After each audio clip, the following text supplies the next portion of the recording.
언제나 필승! 네, 반갑습니다. 필승입니다. 반갑습니다. 자, 이번에 분석해드릴 기업은 DB손해보험입니다. 일단 DB손해보험은 최근에도 한번 분석을 해드렸죠. 다만 제가 한 번 더 이렇게 분석을 해드리고자 하는 이유가 이 손해보험, 특히나 이제 보험업 중에서 한 가지 좀 노이즈가 끼고 있는 것 같아서 좀 말씀을 드리고 싶어서 이렇게 영상을 켜게 되었습니다. 일단 그 노이즈에 대해서는 제가 분석을 한번 해드리면서 제 의견을 말씀드릴 테니까 참고를 하신다면 도움이 될 것이라고 생각을 하고 있습니다. 자, 일단 DB손해보험은 한 두 번 정도 제가 공개적으로 말씀을 드렸고, 저 역시나 투자 중이라고 밝혔습니다. 대략 현재 10% 이상의 그런 수익률을 내고 있고, 추가 매수까지 진행했기 때문에 수익금도 꽤나 큰 상황입니다. 지금 보시면 51,600원대에서 이제 5월 13일 날 분석을 해드렸고, DB손해보험 인플레 수혜 실적 폭발 이제 시작이다. 저평가 성장 기업이라고 말씀을 드렸습니다. 뭐 그 이후에도 이제 신고가를 써 내려가면서 이제 기념비적인 날에 이제 DB손해보험 실적 50% 폭등, 압도적 저평가, 금리 상승 최대 수혜라고 이제 말씀을 드렸습니다. 사실 금리 상승뿐만 아니라 그리고 이 제품의 가격을 인상하고 있죠. 4세대 실손보험을 내놓으면서 구실손보험에 있어서 가입자들을 4세대 실손보험으로 끌어내려는, 그러니까 끌어들이려는 그런 움직임을 보이고 있어요.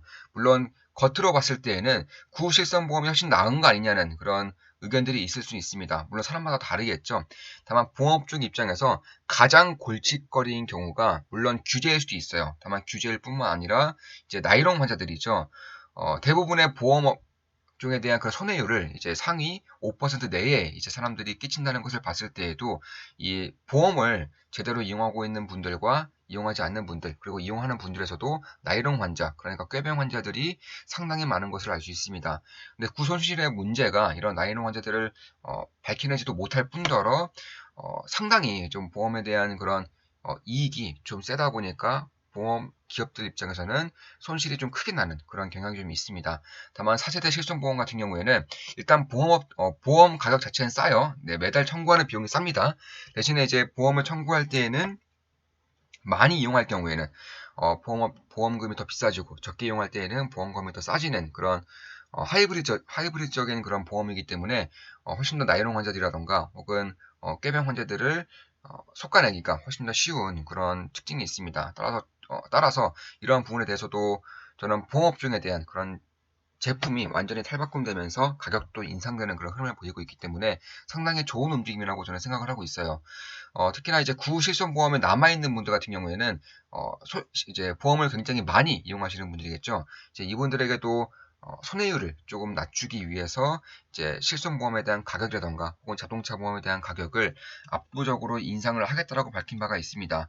참고로 DB손해보험도 마찬가지지만 이 보험이 다 마찬가지예요. 뭐 한화, 삼성, 메리츠, 현대, DB 다 상관이 없이 다 마찬가지입니다. 2017년도를 필두로 이렇게 주구장창 하락을 했었는데 이게 이제 문케어죠, 문케어. 문케어로 인해서 이제 가격 인상이 절대 불가능하다 보니까 이렇게 하락을 한 것입니다. 더불어서 금리가 계속 하락했었죠. 금리가 하락한다는 것은 이 보험금을 받아서 이런 보험금을 대부분을 이제 채권에 투자하게 되는데 이 채권에 투자할 경우에는 이자율을 받게 됩니다. 그런데 이제 금리가 하락할 경우에는 이자율도 낮아지기 때문에 여기에 대한 수익도 감소하게 되는 것이고 제품 가격을 올리지 못하는 상황에서 수익률까지 낮아지다 보니까 이 실적이 엉망진창이 났던 거예요. 그만큼 이 손해보험에서는 상당히 좀 큰 타격으로 이제 입혔던 것인데 이런 것들이 점차 나아지고 있죠. 일단 문케어가 좀 약해지고 있어요. 그럼으로써 제품 가격을 인상하고 있고요. 특히 4세대 실손보험을 통해서 굉장히 제품에 대한 패러다임 자체를 바꾸고 있습니다. 그리고 무엇보다 금리가 상승하면서 지금까지 채권에 투자했었던 이 막대한 자금의 이자율이 점차 상승하고 있기 때문에 여기에 대한 수익성 역시나 좋아지고 있다. 이런 것들을 제가 그 전 영상에서 말씀을 드렸던 것이고 한 가지 더 주목해야 될 점이 하나 더 생겼어요. 이제 드디어 IFRS 17에 대한 그런 제도가 이제 시행되기 직전까지 왔는데 사실상 이러한 제도가 시행됨으로써 부채 비율이 높아지는 건 맞아요. 여기에 대한 현금 인식 기준 자체가 달라지는 것이고 보험을 판매할 때마다 부채에 대한 계산이라던가 현금 흐름에 대한 계산, 단기 순이익에 대한 계산이 달라지기 때문에 부채 비율이 높아지는 것은 맞습니다. 이에 따라서 RBC 비율이 굉장히 중요해질 수가 있는 것인데 이 RBS 비율 같은 경우에도 사실상 150% 이상이면은 상당히 안정권이에요. 그런데 이 RBC 비율이 DB손해보험 같은 경우는 234%입니다. 그러니까 부채 비율이 높아진다고 하더라도 주가에 타격을 줄 만큼의 그런 영향을 끼칠 것 같지는 않습니다. 그렇기 때문에 저는 DB손해보험을 여전히 좋게 보고 있는 것이고, 최근에 이제 정고점을 돌파했음에도 굉장히 긍정적으로 보는 그런 이유 중에 하나가 된다. 이렇게 보시면 될 것 같습니다. 특히 IFRS를 통해서 여기에 대한 단기순이익 기준이 달라질 수가 있다는 거예요. 저 같은 경우에도 굉장히 회계적인 부분이기 때문에 사실 좀 오래 좀 봤었는데, 일단 개상에 대한 그런 기준이 달라지기 때문에 결국 손해보험 업종에 혹은 이제 보험사들 위주, 특히나 이제 우량 기업들 위주입니다. 왜냐하면 부채비율이 높은 중소형 보험업 같은 경우에는 타격이 있을 수 있어요. 다만 DB손해보험은 2등 이제 손해보험 업체이기 때문에 여기에 대한 개정도가 달라지면서 실적에 대한 인상도가 상승도가 오히려 더 가팔라질 수가 있다. 이렇게 보고 있습니다.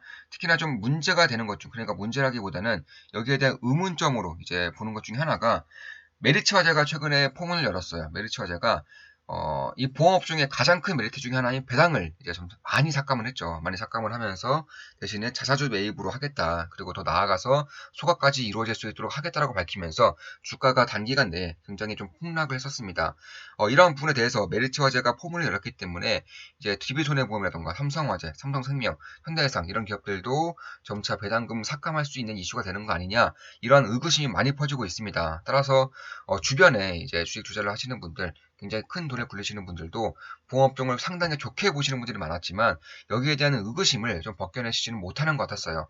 다만 제가 봤을 때에는 딱히 악재는 아니에요. 왜냐하면 이게 고평가된 기업인데 배당금을 삭감하고 자사주 매입을 한다는 것은 오히려 악재가 될 수 있어요. 기업 입장에서도 상당히 좀 부담스러울 수가 있는 것이고, 사실 고평가되어 있다는 것은 이 기업 자체에서 가지고 있는 현금보다 혹은 이익보다도 주가가 훨씬 더 고평가되어 있다는 것이죠. 따라서 똑같은 비율, 똑같은 뭐 3%의 자사주 매입을 한다고 하더라도 고평가 기업 같은 경우에는 상당한 부담이 있을 수밖에 없습니다. 다만 DB손해보험뿐만 아니라 대부분의 보험사들이 상당히 저평가 구간에 있는 것이고 현금이 많이 쌓여 있습니다. 따라서 이 자사주 매입을 하는 데 따른 부담은 상대적으로 적을 수밖에 없는 것이고요. 그 두 번째로 상당히 저평가되어 있다 보니까 조금만 자사주 매입을 하더라도 네, 유통 그러니까 유통 주수라고 해야 될까요? 유통 주식 수요 대비해서 뭐 10%, 11% 이렇게 매입을 해버려요. 한 가지 예를 들어서 제가 메리츠 화재가 지금 이미 하고 있습니다. 메리츠 화재가 하고 있는데 지금 시가총액과 대비해서 지금 말씀을 드려볼게요. 지금 보시면 시가총액이 2조 4천억인데 유통 물량이 얼마 안 돼요. 지금 대부분 다 묶여 있습니다. 이 발행 물량이 대부분에 묶여 있는 것이고, 유통 물량만 치면은 대략 한 8천억 정도? 예, 8천억 정도가 유통 물량인데, 여기에 대한 자사주 매입을 이미 메리츠 화재가 시행한 것만, 그러니까 올해 배당금을 삭감하고 자사주 매입을 시행하겠다고 밝힌 이후에, 자사주 매입을 시행한 금액만 1,900억이 넘습니다. 거의 4분의 1을 한 것이죠. 거의 유통 물량의 25%를 자사주 매입을 한 거예요. 그래서 그런 부분을 봤을 때에도 사실 매년 고배당을 주는 것도 주주 입장에서는 나쁘진 않지만 굉장히 좋은 부분이지만 자사주 매입을 함으로써도 유통 물량을 상당히 줄이는 것 자체가 이제 이 주가를 끌어올리는 그런 촉매제가 될 수 있다. 저는 이렇게 보고 있습니다. 특히 이제 가장 이런 것들 잘 보여주고 있는 기업들이 미국 기업들이죠. 애플 같은 경우도 혹은 버크셔도 마찬가지예요. 이 자사주 매입을 통해서 꾸준히 주가에 프리미엄을 덧입히는 거예요. 이 효조성을 점차 강조하는 겁니다. 따라서 유통 물량을 줄임으로써 여기에 대한 프리미엄 가치를 얹어주는 거고요. 그렇기 때문에 실적이 이제 꾸준히 우상향 해준다면은 당연히 주식에 대한 프리미엄이 점차 끼면서 주가가 저평가 영역에서 고평가 영역으로 혹은 저평가 영역에서 평균적인 영역으로 다가설 수 있도록 도와주는 것이 바로 자사주 매입이다. 저는 이렇게 보고 있습니다. 따라서 저 같은 경우에는 자사주 매입 이슈로 인해서, 그러니까 배당금을 삭감하고 자사주 매입을 이제 진행하겠다는 그 이슈로 인해서 만약에 주가가 크게 폭락을 한다면 저는 오히려 기회가 될 수 있을 것이라고 보고 있어요. 그런 것들을 지금 메리츠 화재가 보여주고 있는 것이고, 약속대로 자사주 매입을 공격적으로 하고 있었기 때문에 주식에 대한 프리미엄이 끼면서 저평가 영역이 점차 해소되고 있는 국면이 지금의 메리츠 화재의 주식을 통해서 보여주고 있다. 이렇게 보시면 될 것 같습니다. 참고로 메리츠 화재가 이제 올해 같은 기준으로 꾸준히 자사주 매입을 할 경우에는 대략 한 4년에서 5년 후면은 지금 유통 물량 기준에서 100% 이상을, 그러니까 시가총액이 그대로라고 쳤을 때 유통물량 전부를 사들일 수 있을 만큼의 그런 주주 환원 정책을 펼치고 있는 것은 맞아요.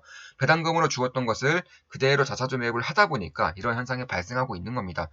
따라서 저는 이러한 부분에 대해서도 딱히 걱정은 안 해요. 따라서 배당금만큼 이제 미국 기업들이 보여주는 것처럼 자사주 매입이라던가 특히나 소각까지 이루어진다면 훨씬 더 괜찮은 주주 환원 정책이 될 수가 있다. 이렇게 보시면 될 것 같습니다. 특히 배당 같은 경우에는 이 배당 나기를 지나면 이제 배당이 만약에 8%이면은 배당 나기를 지났을 때 8%가 급락해버리는 그런 효과가 발생하기 때문에 사실 주주 입장에서는 현금으로 8% 받는 것은 좋지만 대신에 내 주식 가치가 8%가 하락하는 경우가 대부분이기 때문에 저는 딱히 그렇게 중요시 여기고 있지는 않습니다. 배당금 자체를 그렇게 중요시 여기고 있지는 않아요.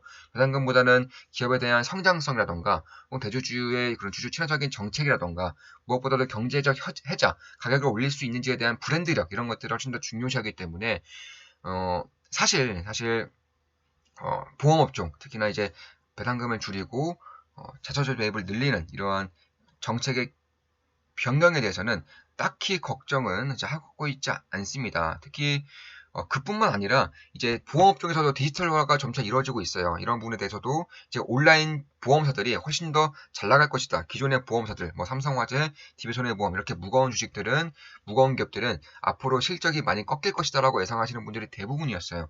근데 막상 시간이 지나고 보니까 온라인 전용의 보험사들의 실적은 압도적으로 하락하고 있고요. 오히려 DB손해보험 이런 기업들이 AI 보험 흉터라던가 혹은 비대면에 따른 그런 보험료 지급이라던가 아니면 보험 가입이라던가 이런 것들을 제공해 줌으로써 오히려 그런 사업 비용을 점차 줄임으로써 경영의 효율화를 점차 이루고 있다는 점에서 저는 꽤나 좀 괜찮은 흐름이 나타날 것 같다라고 저는 보고 있습니다.